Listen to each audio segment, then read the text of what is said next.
Salut à tous, c'est Arderoux. Alors pourquoi Lone Rider? Tout simplement parce que j'ai investi dans la moto-tente Lone Rider. Donc c'est une tente qui a été faite par des motards pour des motards. C'est un investissement, nous sommes à quand même 499 €, mais je pense que ça les vaut quand même. Quand je me suis intéressée à ce produit, je suis forcément allée sur Internet. C'est vrai qu'il y a beaucoup de choses sur cette tente, on en parle beaucoup, mais moi je voulais rentrer plus dans les détails, choses que j'ai eu du mal à trouver. Donc si vous voulez plus de renseignements au niveau de la caractéristique de cette moto-tente, vous tapez le nom, hein, tout simplement sur internet et vous aurez toutes les données. Moi je voulais parler des caractéristiques, surtout des petits détails qui ont été faits et qui pour moi sont d'importance aussi. Donc écoutez, on va rentrer, hein, on va aller à l'intérieur. Alors voilà, nous y sommes. Je me baisse pas la tête, hein, pour entrer dans cette tente. Je suis vraiment debout dans l'abside. Il y a vraiment de la place. On peut y manger à quatre sans problème. Euh, on est bien, on est vraiment bien et plus besoin de se pencher pour se changer tout simplement. Les parties intéressantes que moi je trouve, c'est son vide-poche extérieur déjà. Je m'en sers tout le temps parce que j'ai fait quelques big walks déjà. Le vide-poche qui tient super bien. Vous avez aussi deux portes, une à droite, une à gauche. Suivant si on dort tête à droite ou tête à gauche, c'est sympa. J'ai fait les deux, bien évidemment, hein, suivant le niveau du terrain. Là, c'est tête à droite, par exemple. Donc, j'ai ouvert à droite. Ce qu'on retrouve aussi dans la partie nuit, quatre, quatre vides-poches de part et d'autre. Voilà, là-bas. Ce que j'aime sur cette moto-tente, c'est ça, c'est cette ouverture à l'arrière. Il fallait y penser, ils ont pensé. Ce qui est bien aussi, c'est qu'on peut ouvrir la tente. Quand on est deux, au moins celui qui est plus près de cet espace-là, il peut sortir par ici. Voilà, et grâce à ça, on peut fermer forcément la fenêtre par la suite, hein. Voilà, clac. Alors, ce qui est bien aussi, c'est ça là. Ils ont bien pensé au petit crochet, voilà, au petit, enfin, je sais pas comment ça s'appelle, au petit crochet, oui, on va dire en tissu là. On cherche pas la fermeture. Hop, voilà. Donc la tente est fermée, du moins de ce côté-là, côté chambre, hein. Elle n'est pas encore fermée côté extérieur. J'ouvre parce que j'ai vraiment chaud là. Voilà. Ce qui est pas mal aussi, c'est qu'ici, là encore, on a une fenêtre moustiquaire. Rien ne rentre, hein. Par contre, j'ai découvert il y a peu de temps, après quelques bivouacs seulement, mais j'ai découvert qu'il y avait un petit crochet en plastique. Alors je ne sais pas à quoi ça sert. Alors je me suis dit, si je rentrais ça dans ce crochet en plastique, effectivement enfin oui, on va dire la porte est fermée, donc de l'extérieur on ne peut pas ouvrir du tout. Donc il y en a là, il y en a ici aussi un crochet, et euh, également, pardon, pour la caméra ici. Voilà. Donc si on dort, on peut s'enfermer dans la tente. Bon, c'est peut-être sécurisant, je ne sais pas. Vous savez, un coup de couteau sur une toile, bon, on est aussi vite rentré, hein. Mais ça permet, ouais, peut-être d'être rassuré quand on dort seul. C'est le cas pour moi aujourd'hui, ce week-end. Justement, au niveau couchage. Alors, écoutez, le matelas là fait 53, 51 ou 53, je sais plus, centimètres de largeur. On rentre largement deux comme ça, hein. C'est déjà vu et approuvé, je l'ai fait.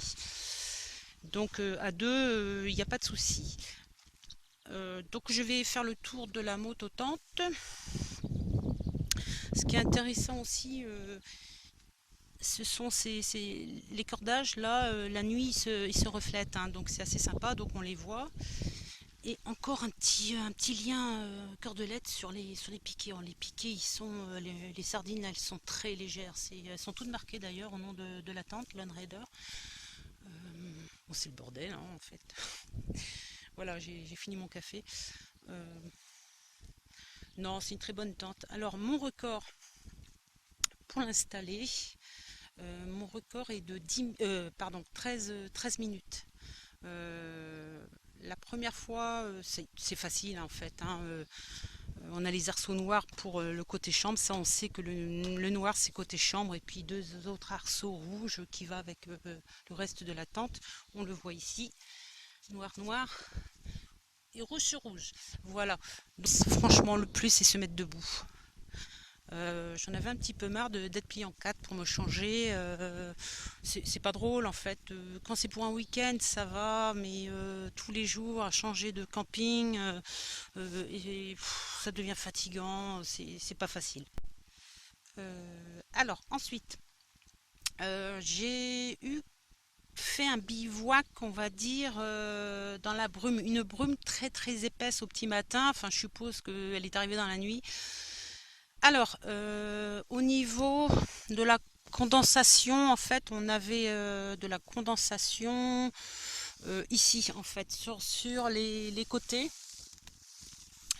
Il ne pleuvait pas dans la tente, hein, il n'y a pas y a pas de raison qu'il pleuve. Oui, de la condensation, en fait, il suffit d'ouvrir euh, toutes ces ouvertures droite et gauche. Voilà, on le voit. Je ne sais pas si vous m'entendez bien, mais de suite, le vent rentre. Et il suffit que ça soit ouvert de l'autre côté. En, en une demi-heure à peu près, la tente était sèche, toile du dessous, et puis la condensation, ce côté-là au niveau tente, hein.